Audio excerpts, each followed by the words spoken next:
എന്താ ആപ്പിള്. അതെനിക്കറിയാം. ബാക്കിയുള്ളതൊക്കെ ഇനി ഓരോന്നോരോന്നായിട്ട് വരുമായിരിക്കും. ഇന്ന് ഇതേ ഉള്ളു ഊണിന്.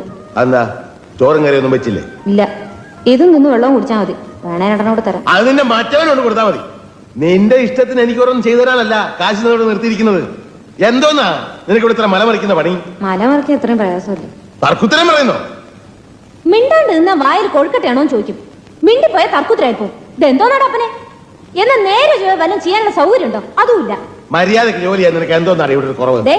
എടിപൊടിന്നൊക്കെ വിളിക്കാൻ വേറെ ആളെ നോക്കണം. എന്നാ പിന്നെ നിന്നെ ഞാൻ അകത്താരമേന്ന് വിളിക്കാം. നീ എന്റെ മോളൊന്നുമല്ല, ഇവിടുത്തെ അടിച്ചളിക്കാരിയാ. എന്നെ കൊണ്ട് ഒരു നേരം ഒരു പണി ചെയ്യാൻ സാധിക്കുള്ളൂ. കിട്ടുണ്ണി, അയാൾ ഇവിടുത്തെ പേക്കൂത്ത് സഹിക്കാൻ വയ്യാതെ പോയി. എനിക്കിപ്പോ ആരാണ് ഊണെന്താ റെഡിയാത്തതെന്ന്? രാവിലെ അരി അടുപ്പത്തിടാൻ തുടങ്ങിയപ്പോഴല്ലേ വെള്ളം ചൂടാക്കാൻ പറഞ്ഞത്? എനിക്ക് ചൂടാക്കിയില്ലല്ലോ, പച്ചവെള്ളത്തിലാണല്ലോ കുളിച്ചത്. വെള്ളം ചൂടാക്കാൻ തുടങ്ങിയപ്പോഴാണ് എണ്ണ കാച്ചാൻ പറഞ്ഞത്. അത് നടന്നോ? അപ്പോഴല്ലേ കടയിൽ പോയി സാധനങ്ങൾ വാങ്ങാൻ പറഞ്ഞേ? എന്നിട്ട് വാങ്ങിച്ചോ? ഇല്ല, ഇവിടെ മുഴുവൻ തുടച്ചിട്ട് പോയാൽ മതി എന്ന് പറഞ്ഞു. എന്നിട്ട് അതും ഇതുവരെ ചെയ്തില്ലല്ലോ. അത് ചെയ്തുകൊണ്ടിരുന്നപ്പോഴല്ലേ ചോറ് വിളമ്പാ പറഞ്ഞത്. കഴുകി വെച്ച് അരി ഇരിപ്പുണ്ട്, മതിയെങ്കിൽ അത് വിളമ്പാം. അത് നിന്റെ തന്തയോട് എന്ന് പറഞ്ഞാൽ മതി. തന്തയോട് തന്നെ പറയുന്നു.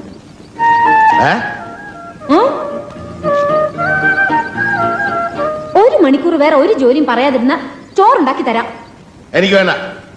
ഒരു നേരം ഉണ്ടില്ലെന്ന് ഞാൻ ചത്തൊന്നും പോകല്ലോ.